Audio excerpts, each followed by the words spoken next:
क्या आप जानते हैं कि एक ऐसा दानव भी था जो भगवान कृष्ण का परम भक्त था, जिसने तीनों लोकों पर राज किया? आखिर कौन था वो महान दानव और कैसे उसकी पत्नी तुलसी के कारण भगवान विष्णु को छल का सहारा लेना पड़ा?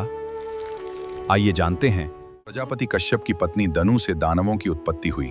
उन्हीं के पुत्र दंभ बड़े धार्मिक और भगवान विष्णु के भक्त थे, लेकिन उन्हें एक ही दुख था, उनकी कोई संतान नहीं थी। आचार्य शुक्राचार्य से श्री कृष्ण मंत्र की दीक्षा लेकर दंभ ने पुष्कर में घोर तपस्या शुरू कर दी। आज भगवान विष्णु उनकी तपस्या से प्रसन्न हुए और उन्हें ऐसा पुत्र मिलने का वरदान दिया जो त्रिलोक विजेता और उनका परम भक्त होगा। समय आने पर दंभ के घर एक तेजस्वी पुत्र ने जन्म लिया, शंखचूड़। बड़े होकर शंखचूड़ ने भी वर्षों तक ब्रह्मा जी की कठोर तपस्या की।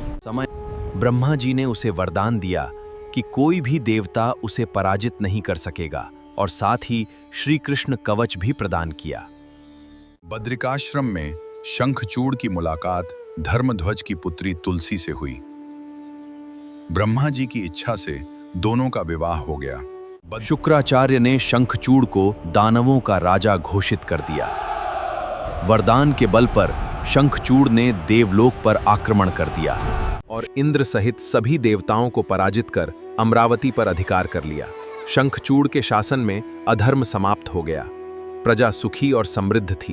लेकिन देवता अपना राज्य खो चुके थे। वे ब्रह्मा जी के पास सहायता मांगने पहुंचे। ब्रह्मा जी ने इंद्र को विष्णु के पास भेजा और विष्णु ने उन्हें भगवान शिव के पास जाने का सुझाव दिया।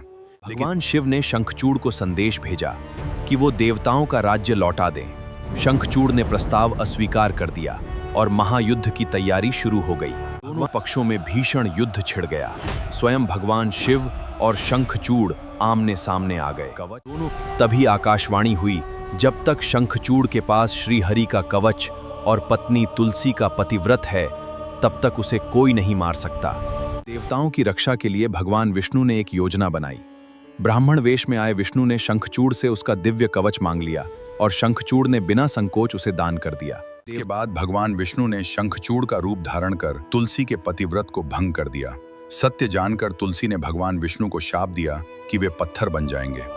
भगवान विष्णु ने वरदान दिया कि भविष्य में तुलसी और शालिग्राम की पूजा साथ साथ होगी। तुलसी का पतिव्रत भंग होते ही शक्ति समाप्त हो गई और भगवान शिव त्रिशूल से उसका अंत हो गया। मृत्यु के साथ ही शंखचूड़ अपने शाप से मुक्त होकर पुनः गोलोक लौट गया। इस प्रकार शंखचूड़ की कथा हमें बताती है कि भक्ति, धर्म और भाग्य का खेल कितना अद्भुत होता है। अगर आपको शंखचूड़ और तुलसी की यह अद्भुत कथा पसंद आई हो तो वीडियो को लाइक करें, चैनल को सब्सक्राइब करें और जय श्री हरि, जय महादेव।